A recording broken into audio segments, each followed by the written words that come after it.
Hi there, this is Diane Young-Sussman from BodyMindBalance.net and the Alexander Technique. Today, I want to actually bring up the topic of sitting comfortably at your computer or in a chair. So I brought my little skelly, as usual, to demonstrate what we actually look like in our spines and in our skeletons.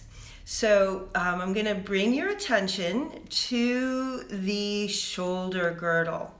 Now, when I describe the shoulder girdle, I'm talking about the little bone in the front, we call it the collarbone or the clavicle, and we're talking about the larger bone that's shaped in a wedge shape in the back called the shoulder blade or the scapula. And then if you notice, this arm really moves out from the joint, which is right in here. Now, what happens when we're sitting in front of our computers is that our spines generally sink down and buckle.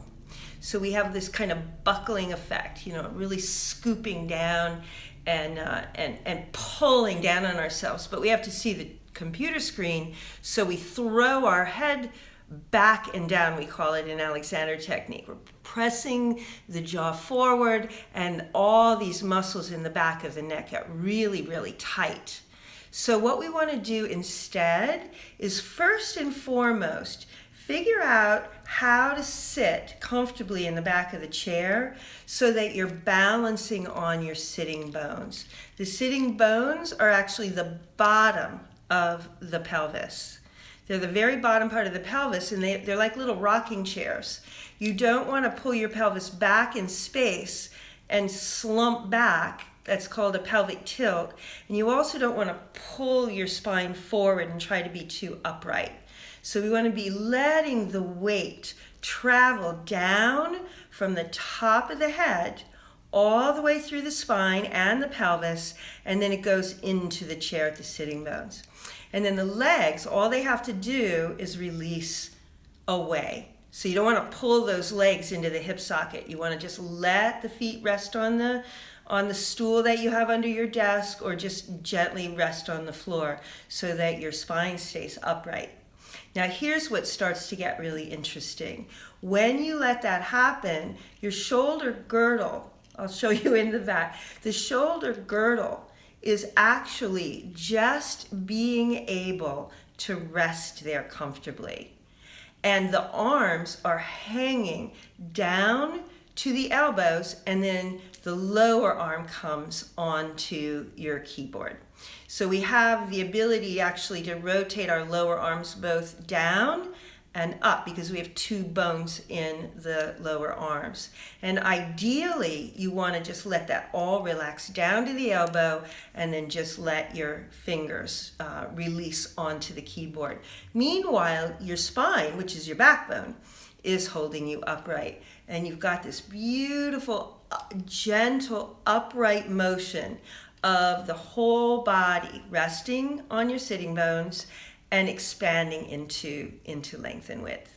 Okay, so what I'm going to do next is I'm actually sitting here right next to my piano, which is a nice wide surface, and you can think of this as the desktop if you want to. So I'm going to stand up, move my chair away, and I'm going to bring myself over here to the piano. So I'm a little farther away from you, but you can see that I'm going to employ some of those same concepts as I'm sitting here at the piano. So if you're in your chair, you want to have your back nicely resting on the back of the chair.